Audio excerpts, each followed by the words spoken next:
Hello, my friends, and today it just keeps on coming. And Demian has given us another great video and some really good content to talk about. It is now official. Dragon Age Veilguard is a DEI-saster, and it looks like some positive reviews, air quotes, are proven to be pushing an agenda that nobody wants. And so let's get into it. Okay, let's do it. Hey everyone, it's Endymion, and I've officially been playing Dragon Age the Veilguard as of the making of this video for about 11 hours straight. I really want to get this game done as soon as I can. I'm currently on part 6 of the main campaign, He's doing which it. Based on what I'm reading, there's 11 or 12 parts to this game.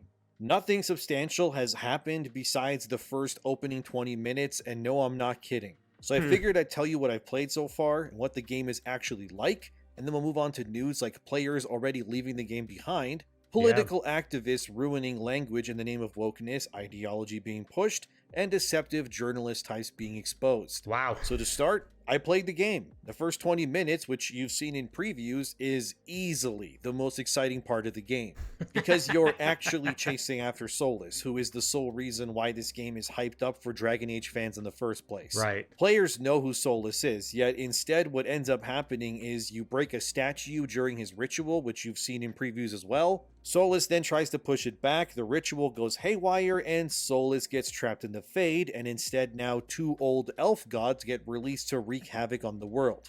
At this point, for the full 11 hours that I've played, Solas is completely sidelined and has no agency in the story whatsoever. I wish I was kidding, but besides I think 2 or 3 conversations that I've had with Solas in the Fade, which you're able to do simply because your blood hit the pavement during the ritual site. Yeah, really dumb explanation, but okay, anyways. You can talk to Solas at certain points, but beyond that, no, I'm not kidding you, Solas is officially beaten. You beat the entire point of this game's existence within the first 20 minutes of playing it. What's left afterwards is this very weird, disjointed adventure where you go around recruiting party members and just doing quests in various locations over and over again. Nothing about this game feels dire, besides one single moment in the game where you visit a village and find it completely ruined by the Blight, which was caused by one of the Elven gods. As SkillUp said in his own review, the game never reaches that level of darkness ever again. And based on what I've played so far, he's right, it really hasn't. The best way I can explain to you how Veilguard's story feels is like, imagine you were going to the theater to watch Avengers Infinity War, and they have been hyping up Thanos for years, dude. You're excited, you want to see Thanos in all of his glory. But then he ends up getting beaten in the first 20 minutes of the movie, and then is just relegated to sit in a cell for the rest of the movie. And instead now the main villains are the children of Thanos. Like that Ebony Maw guy, he is now the main villain basically going forward. I mean, that was a really cool character, but definitely not a main character.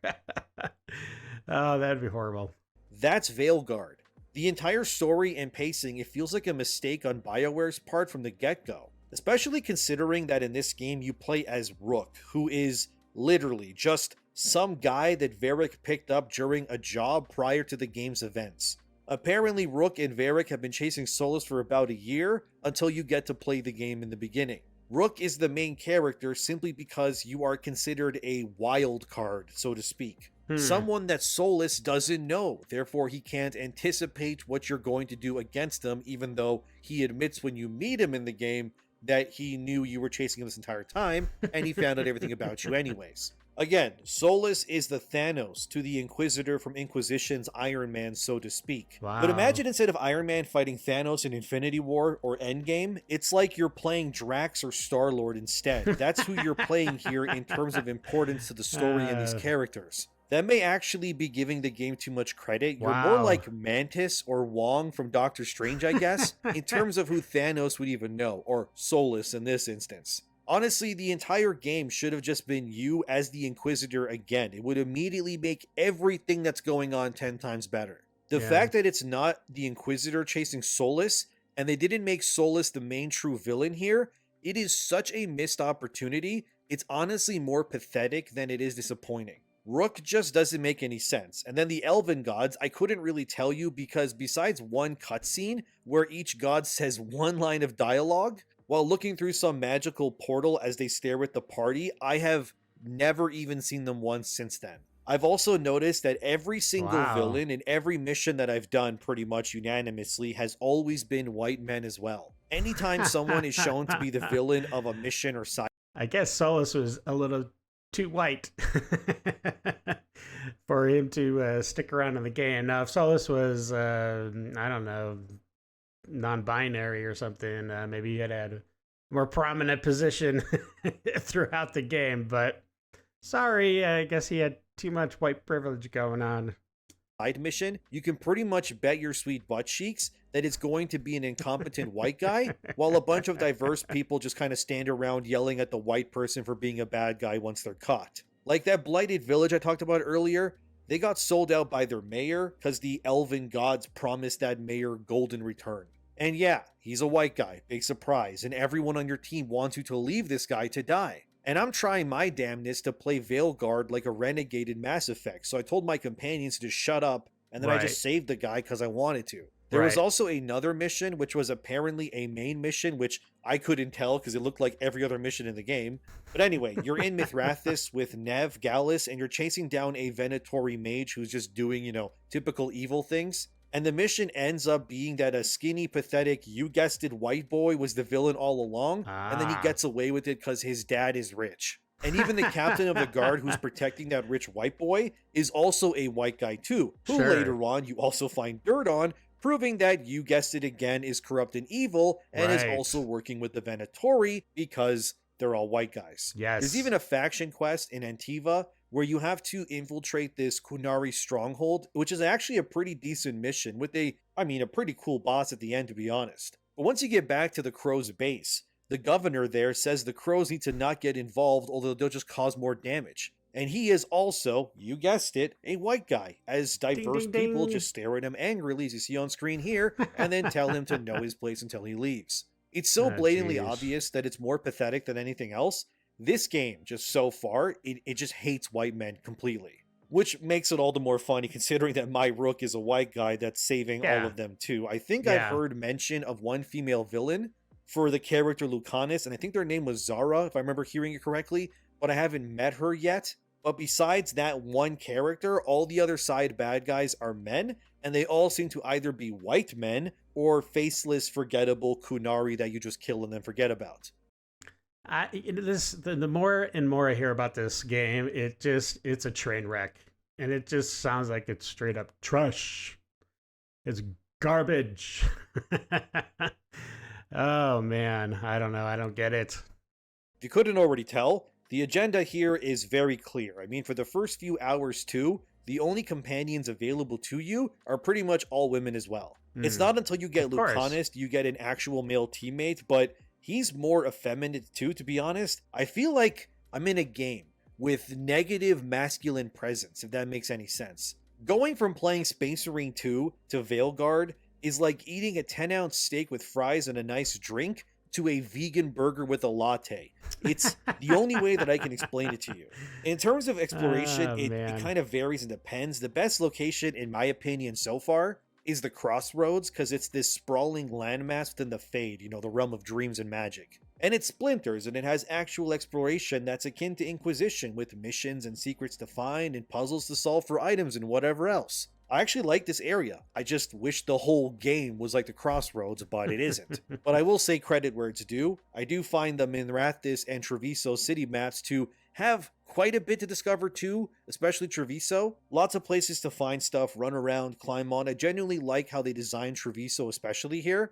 But everything else outside of what I just mentioned, it's very linear and painfully generic. It's just a weird game. There's parts where I go, oh, I kind of like that. But for every oh, I get like 4, man, what the hell moments in return. I don't like that you can't control your teammates. Their abilities are also just very simple, and so are their skill trees. Yeah, I don't know why they went away from that. That's kind of crazy, because that was like one of the best parts of Dragon Age.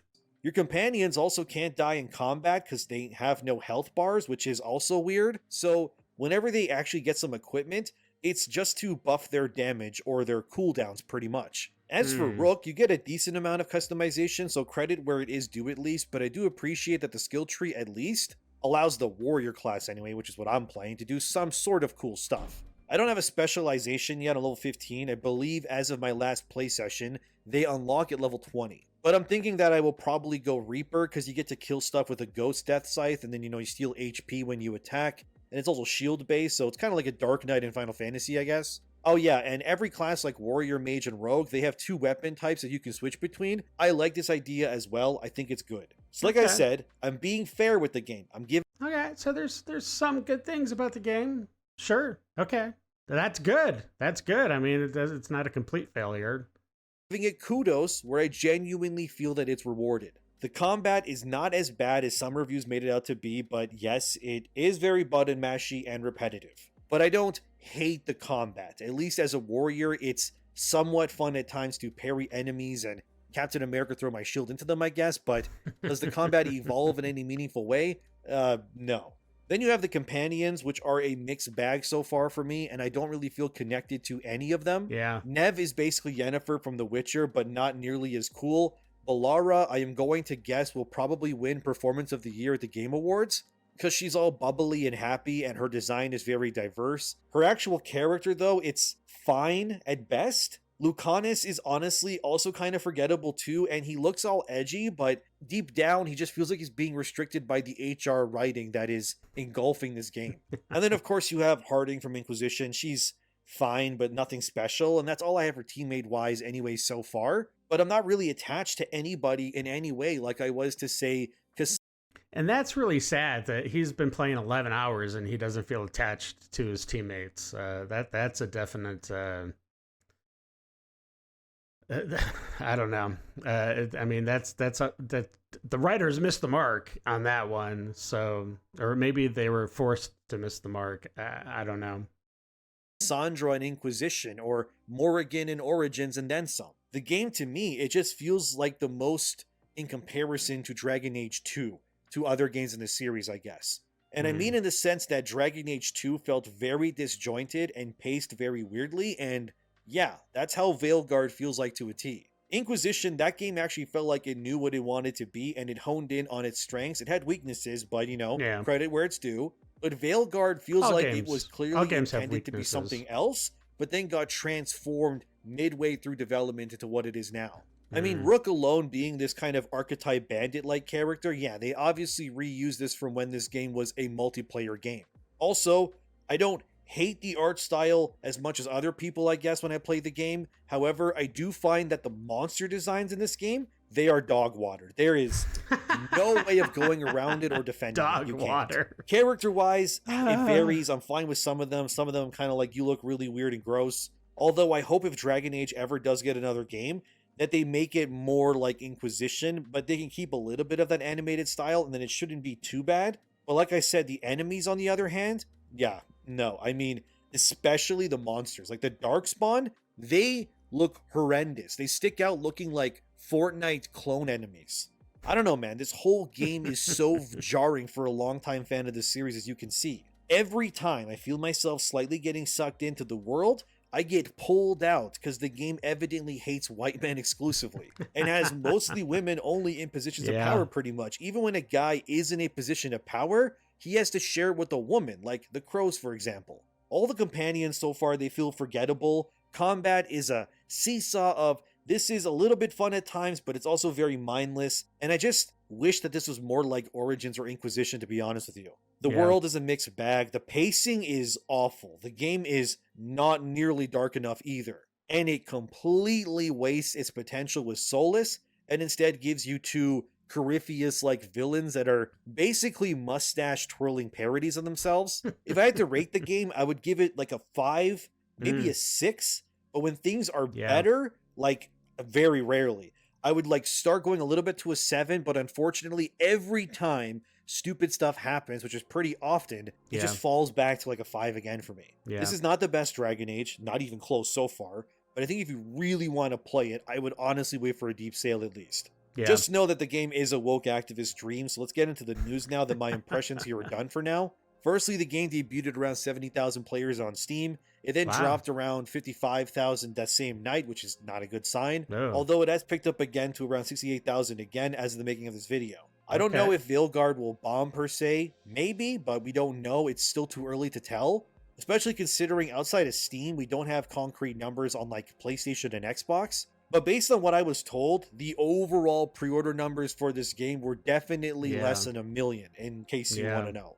Inquisition, in case you don't know, is BioWare's best-selling game, and I don't think Veilguard will reach that personally. But some websites are just downright lying about this. Like PC Games N, for example, has come out with this article stating that Veilguard beat Inquisition Steam player counts by 500% in 1 hour of release. Which, of course, people will use this as a Really? gotcha, saying, look, Chuds, you lost. This game is doing well. But this is deceptive writing and doesn't paint the correct picture at all. Did Veilguard beat Inquisition on Steam? Well, yes, but actually no. Let me explain. You see, Inquisition came out in 2014. However, the game, for whatever reason, wasn't available on Steam as a platform until 2020. So by the Oh, time wow. Inquisition came to Steam, the core audience that had played this game either Yeah. on PlayStation, Xbox, or the EA launcher on PC, Yeah, they're not a lot of them existent. have already moved on from the game at that Yeah. point. So Yeah. when the game came to Steam 6 whole years after release, then yeah, of course the numbers weren't exactly too high. So yes, Veilguard did beat Inquisition by 500%, but you're comparing a game that was 6 years removed from its hype cycle to a game that released day one on Steam. That's not a very genuine comparison. I think we can No. all agree on that. But had Inquisition dropped day one on Steam, like back in 2014, alongside the PS4 and such, Oh yeah, it would have killed. It would have just like, yeah, there would have been no contest. Not even close. Inquisition would have just slaughtered whatever Veilguard's doing right now, you know? And man, I really hate when journalists like cherry pick certain parts of a story, but they don't give you the full story or the full context. And that's a lot of what's happening with journalists out there. They just, I don't know, they have like this agenda, and they try to they carve out the stuff that would give you a fuller picture of what's going on, and they only give you what they want to give you, and that kind of sucks. I guarantee you the Steam player count for Inquisition, that would have been well over 100,000, maybe even 200, 300,000 day one easily. No contest. Yeah. But it's such an unfair and disingenuous comparison. And I mean, these are games journalists, so what do we really expect? Maybe they should report how Stardew Valley also beat Veilguard's player numbers during its day one release, and that Stardew Valley is an 8-year-old game at this point. Maybe write an article about that, PC Games. Yeah, And all right, exactly. you won't, because it goes against your narrative. Yep. The freaking banana game has like 4 or 5 times the player count of Veilguard at release 2. A banana is beating Dragon Age, for God's sakes. Wow. This is why it's always important to read between the lines, because man, do people enjoy lying like this. The Yeah. entire narrative surrounding Veilguard is just very obviously manufactured on purpose. Yeah, and it's not just that they're lying. It's like they're doing it deliberately on purpose to try to manipulate the audience, try to gaslight them, that what they know is true, even if they don't know it like quantitatively, like in their gut, they know something is not right. But yet these journalists and the media is like, no, it's all good. It's fantastic. This is a great game. It's wonderful. There's absolutely no problem. 100% awesome. But it's not. For example, you can't even comment in the Steam forums on the game if you gave the game a negative review or have any Wow. opinion that goes against the forum's ideology. It's not okay at all. It effectively means that Steam's Dragon Age moderators are strong-arming their community into giving the game positive reviews in order to gain access to the forums. This is exactly how Wow. BioWare itself is being operated, as I reported on in my previous video. How, They are only that's real rewarding good douchey. behavior and compliance on those who agree with the agenda and accept it. But That's real douchey. That's not right. I can't believe they're doing. Well, actually, I can't believe they're doing that. Oh gosh, freaking BioWare! What are you doing? going against it in any way will result in you being quite literally banned in response. This is not the Wow. actions of a game or company that are operating in good faith at all. You should be open to criticism and allowing people to express their opinions, but by Yeah, because if you don't get real opinions on the game, then it's gonna be straight up trash. I mean, it is, and well, I mean, it might be pretty good, but it could be so much better. I mean, you take the feedback and you apply it to the next game, and then the next game should theoretically be better, but I don't know. It just boggles my mind. It just absolutely blows my mind that these upper management people and executive producers or whoever are that they don't see it. Even though they see it, they don't see it, you know? I don't know. It's weird. By doing this, you're clearly confirming that you only want yes men to be able to speak. This Yeah. is a sickness that has been permeating all throughout modern gaming for years now, and I make these videos because Yeah. one day I want people to be able to speak their minds however they want within these game studios and forums and such without getting banned or fired. But Yeah, and unfortunately, you know, it's just going to take time and people are going to have to use their voice.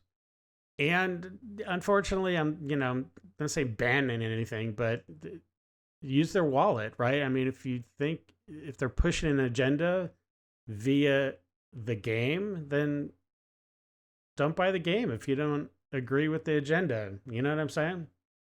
it's pathetic to see BioWare going down this route in every way. It really saddens me greatly. Not only are they delivering Me what is too. objectively not the game that players have been waiting a decade for, but they're also Yeah. banishing and attacking people for wrong things. Like, come on, dude. Shame on everyone who does this, by the way. You're pathetic. One user Yeah. named Bandar Hub went ahead and compiled a bunch of reviews showing how every single near perfect or perfect score given to the game was issued by someone who benefits or aligns with the political agenda that BioWare is Yep. pushing. Don't Yep. harass anyone in this, by the way. Let's just look at things. Firstly Right. is Luke Mitchell.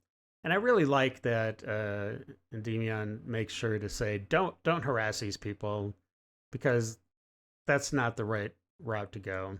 So good for you, buddy.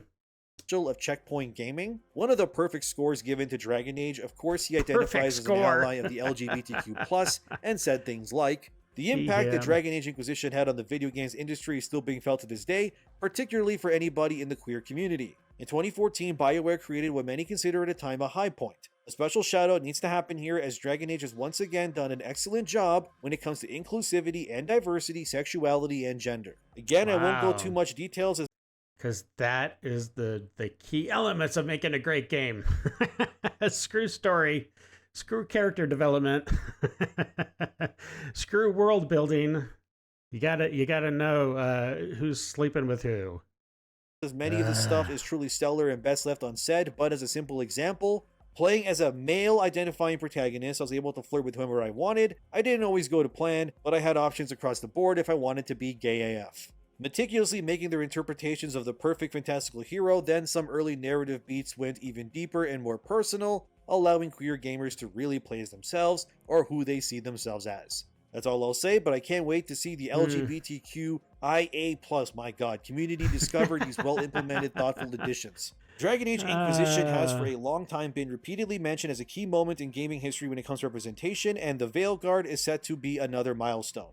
Again, that was a perfect score for that one, and they also identify as you think they do, but let's keep going. Then you have Gaming Bible, which had another reviewer here named M, who gave the Wow. game a perfect score as well, claiming things like, I especially enjoyed being able to make my character overweight. As someone who's mid-sized, it's validating to be able to create a character that reflects that aspect of myself. Not everyone will want to, but it's liberating to have the option, as two is being able to have top surgery scars or to depict a woman with facial hair. These are details that help us What? resonate with Rook on a deeper level. Truly Wait, I've heard about the scarring. I did not hear that you could be a woman and still and have facial hair like like a beard. What the heck? Ah.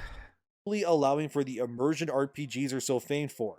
Some will call it woke, but they're merely parroting a word without understanding its origins. All 7 of the Veilguard's companions can be wooed regardless of your gender or race, described as enforced pansexuality by some fans, but I don't see such romantic freedoms that way. Of course you don't. Should you not Yeah. believe Lucanus or Nev would romance a woman, you shouldn't romance them as one. Removing rigidity doesn't stop you from applying your own boundaries, it just ensures there's more flexibility in how everyone can play. The biggest obstacle to there were so many aspects I could alter, from facial structure to the scars on Rook's body. Being able to mold your character isn't a new feature from BioWare, but the extent of the variety is. The only part of Rook you can't change is their genitals, which thank God for that. Although BioWare allows you to fine-tune your character, you won't find quite the selection of options that you've been afforded in other experiences. That's probably coming, I'm sure. Jeez. Wow, why is such emphasis put on sexuality and gender?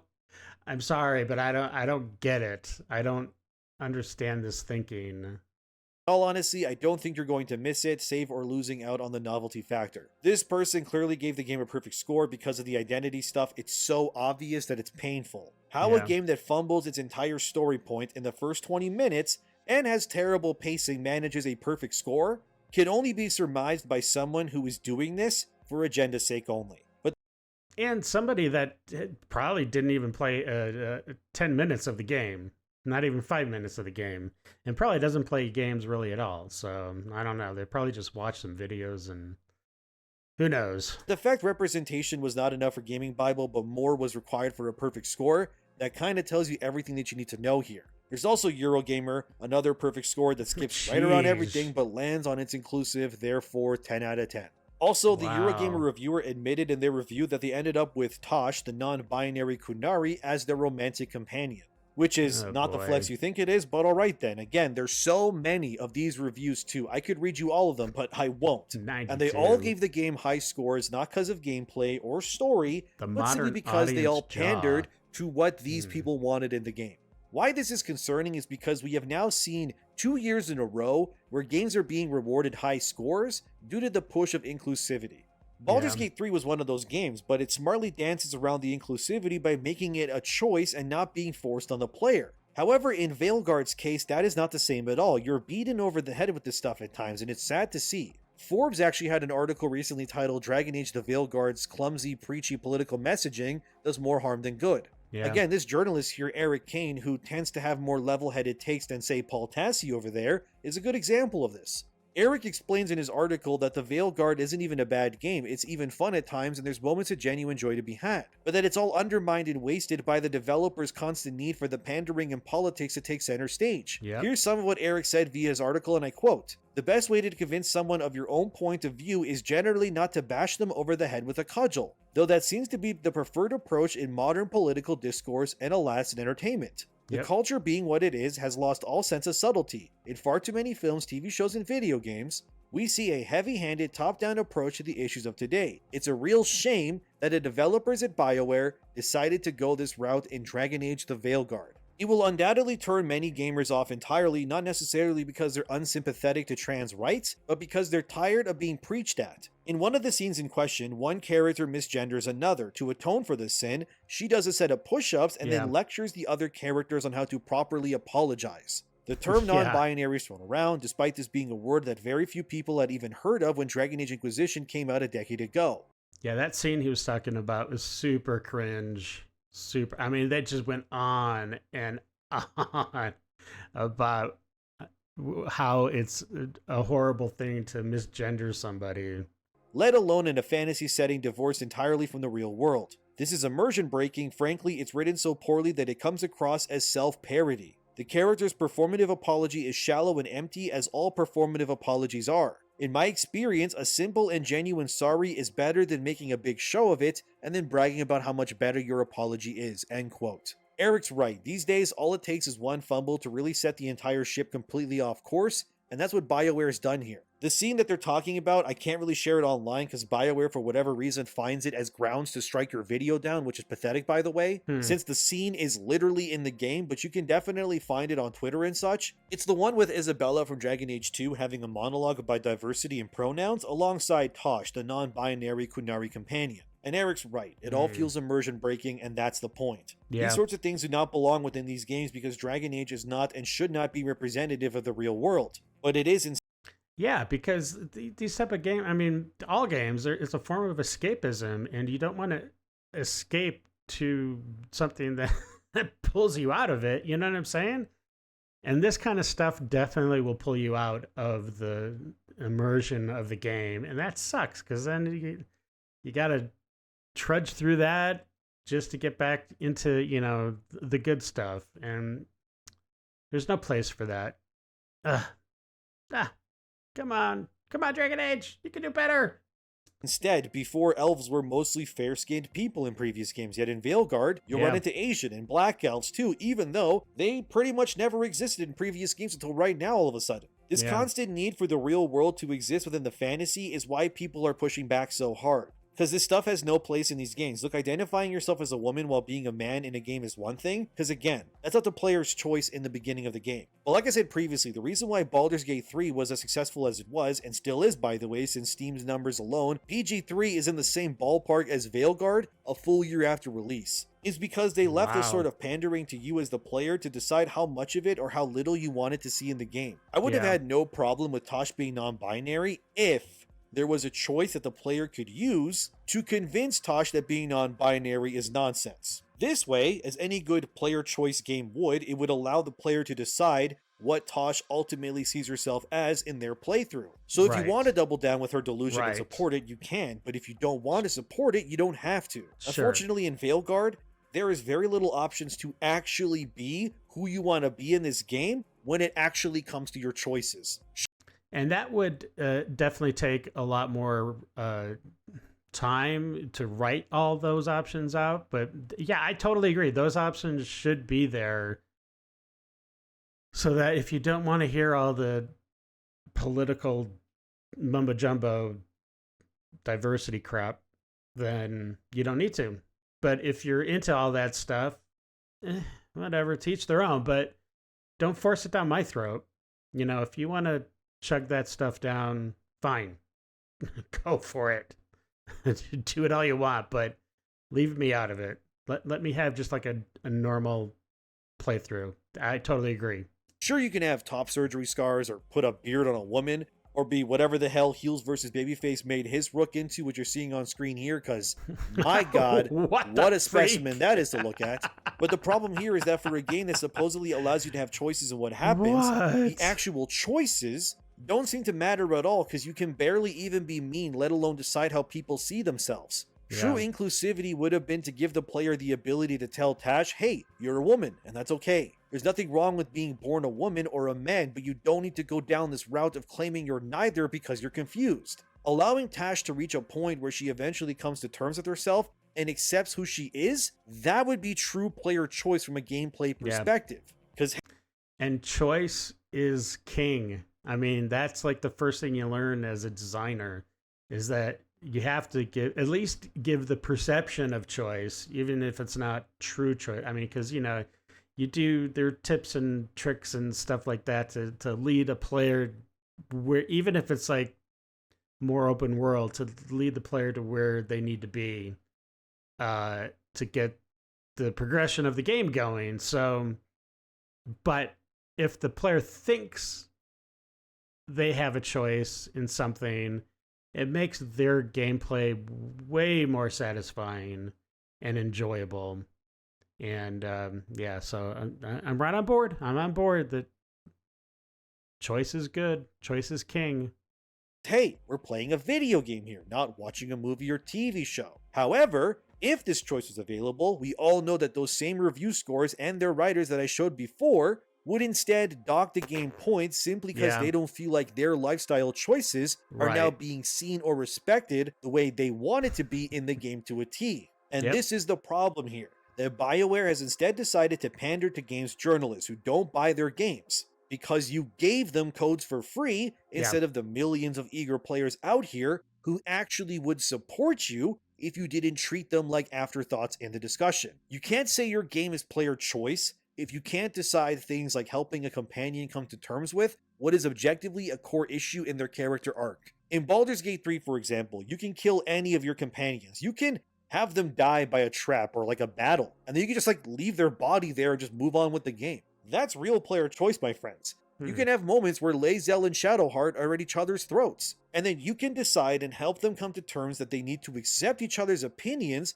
for the sake of the team, or you can gaslight one or the other into killing the other one. Again, that's true player choice. Yeah, that's But when pretty Tosh awesome. tells you that she's non-binary, and you have no way of telling Tosh that she's wrong, or to come to terms with herself, or to tell her to leave your party, or whatever, that is not player choice. That is the developers forcing something down your throat. And this extends to Veilguard's dialogue. Like I said, I've played this game now, so I know you cannot be mean to anyone. The best you can do is be snarky at best, but gone are the days of pushing people out of windows in Mass Effect 2, or getting bribed and shooting a certain Solarian when they're trying to cure something, or, I don't know, teaming up with Logain who didn't answer the call for the Grey Wardens.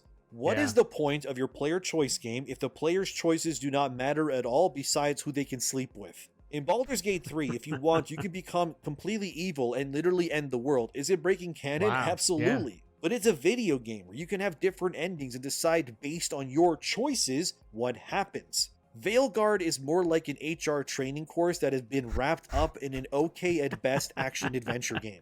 That's seriously all it is. I'll beat the game so that I can speak on the rest of it, but as of right now, no. This game was not worth the money that I spent on it. And what annoys me the most is that because Veilguard was given objectively high reviews because of agenda pushing, that this will, in the future, cause other games to be made that wouldn't have implemented such things to now reconsider implementing those very ideas into their games now. Not because it will enrich or better the player experience, oh no, dear viewer, but simply because maybe if we put trans surgery scars or non-binary forced talking points into our game, our Metacritic score will go higher than it maybe could have if we pander to these reviewers instead. The game... I don't know, why don't you just try making a good game? I mean, come on, it's common sense. Man, you don't need all this pandering. It's just straight up pandering. You don't need it. Just make a good game. You know how to make a good game. I know BioWare knows how to make a good game. And they just going down this dark path. Game Awards already almost unanimously only recognizes games that pander in some way already. Hogwarts Legacy got ignored last year because of J.K. Rowling, and I firmly expect Black Myth Wukong and Stellar Blade to be ignored come this year's awards too. And that'll be a crime if that game is ignored, because it should win Game of the Year, I think. I would be genuinely surprised if they got nominated for anything at all. But you can't tell me there's no agenda pushing here when the players aren't supporting this in a similar fashion to Inquisition.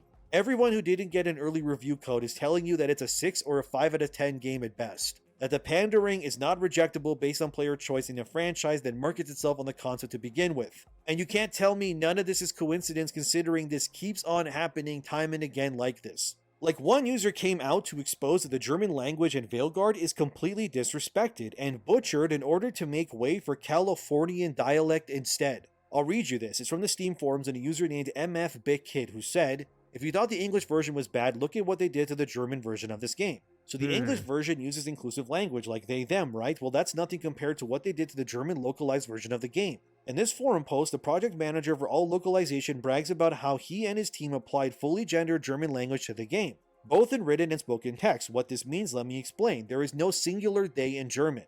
So what the German localization team did was to use so-called neo-pronouns, pronouns that didn't really exist until trans activists made them up. So now the game is full of neo-pronouns, hen, hem, and at the end of nouns there is an E attached. Imagine in English there's a guard, then with German gendering it'll be guard-e or guard-a. And if that wasn't enough, they're also using stuff like the gender star and the double point. Here's an example if these were applied in English. What? Hen is a capable fighter, but the leader star S of the troop is not a reasonable person S. I don't know how to say that.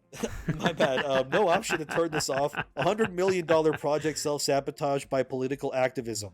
Reminder, Wow. The vast majority of German citizens are against this sort of language. There was zero need for it, but EA let it happen anyway. As a German, the worst part of this is that I have no hopes for Mass Effect 5 now. As you can tell, I struggle to pronounce those examples because, to be real with you, I have no idea how I'm supposed to say leader star S. Is it leader Liz? Leader S? I have no idea, man. Yeah, because that's a made-up word. And yet we're supposed to know how to use them. And we're supposed to use them. Ugh. Man.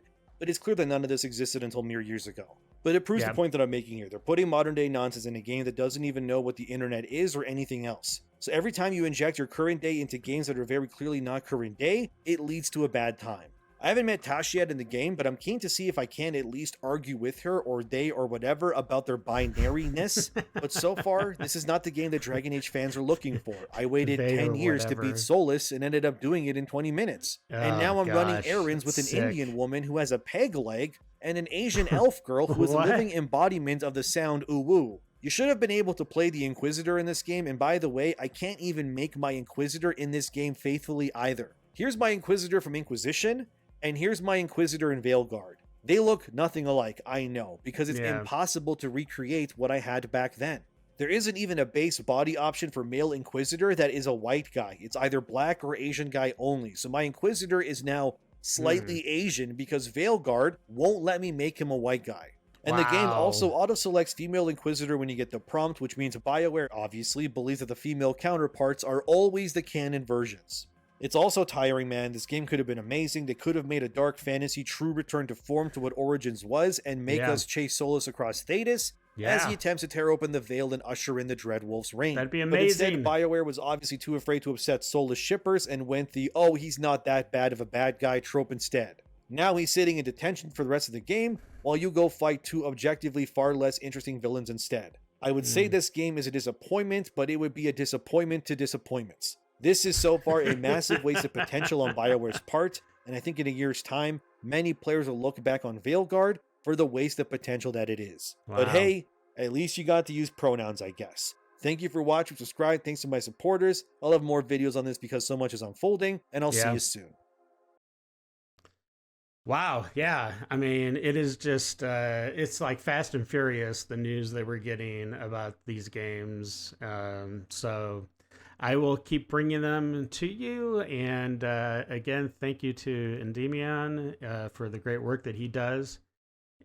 So listen, if you like my reaction, this kind of video, please consider subscribing and liking and especially commenting. I really love to hear from you guys down below. So, all right, until the next video, which is going to be real soon, because it just keeps going.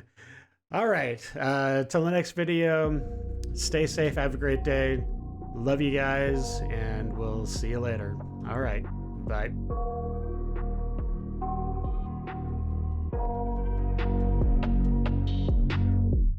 I got nightmares in my head, I fear. Let the thoughts build up until I can't hear.